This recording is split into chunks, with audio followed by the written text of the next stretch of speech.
The tower portion of this truck gives crews a bird's eye view of any potential fire. The upper foundation wall has actually separated from the lower foundation wall, bringing down ceiling tiles in its wake. A police officer just came up and told me that 64 eastbound is now back open. 3,200 structures were damaged in the earthquake. The FDNY writing on this steel beam means a firefighter's body was found near it. And Charlottesville police just getting a search warrant for the victim's apartment, and they're actively going through that apartment as we speak. This is what he's going to be met with. You can see cars tossed around like toys, unrecognizable buildings. $83.41. Hopefully that was to fill up a car, but who knows, that could have been just a small drop in the bucket. In some neighborhoods here in Port-au-Prince, it looks like the earthquake just happened. Reality has really set in here tonight. The final night for the Hope Community Shelter. Now dozens are facing an uncertain future. And we love you very much.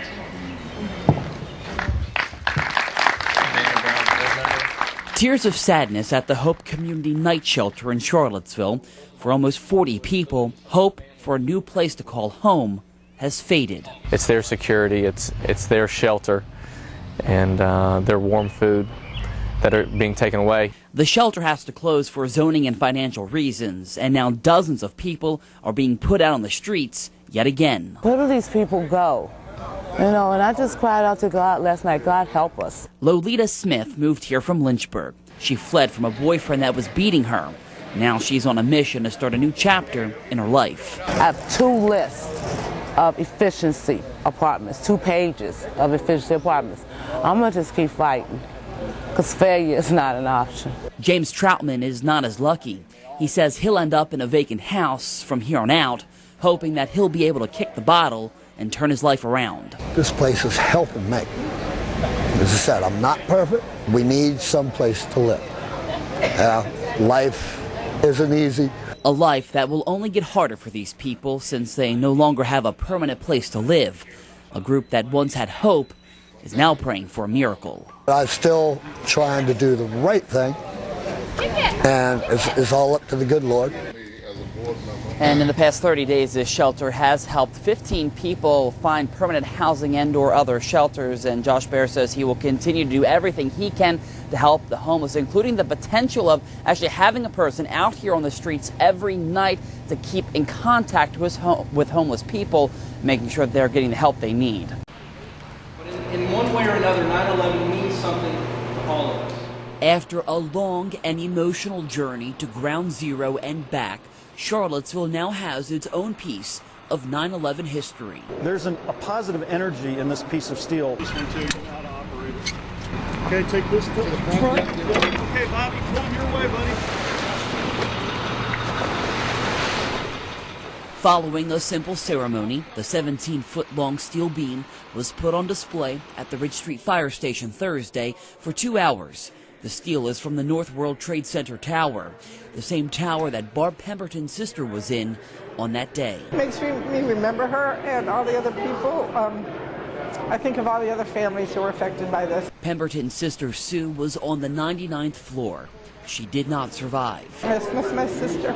But out of all of the destruction, Pemberton, an Albemarle County school teacher, says the twisted piece of steel will help educate people about the events of September 11th. I think this is a wonderful representation to bring back here to show people that we haven't forgotten, and we never will.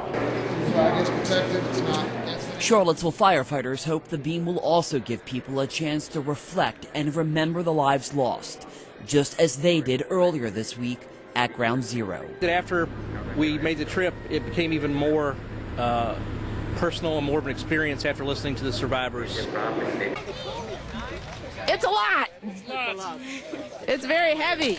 First Lady Michelle Obama and dozens of children dug right in, harvesting hundreds of pounds of fresh vegetables from a small garden on the south lawn at the White House. Monticello and Thomas Jefferson were an inspiration for us from the very beginning. White House pastry chef Bill Yassis and Chef Sam Cass are both spearheading Mrs. Obama's Eat Healthy initiative, one that got its start at Monticello. It's really the soul of our garden here.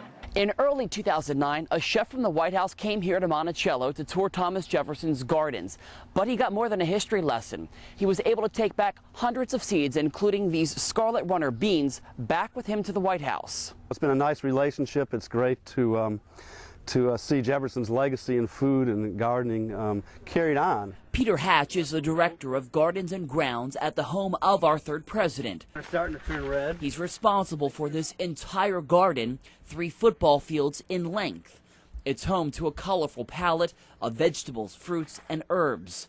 In the early 1800s, Mr. Jefferson experimented with 170 types of fruits and 330 varieties of veggies, including unique lettuce, rare spinach, and plenty of peppers. All right, let's wait on pumpkins and then we're good. And many of them were grown too at 1600 Pennsylvania Avenue.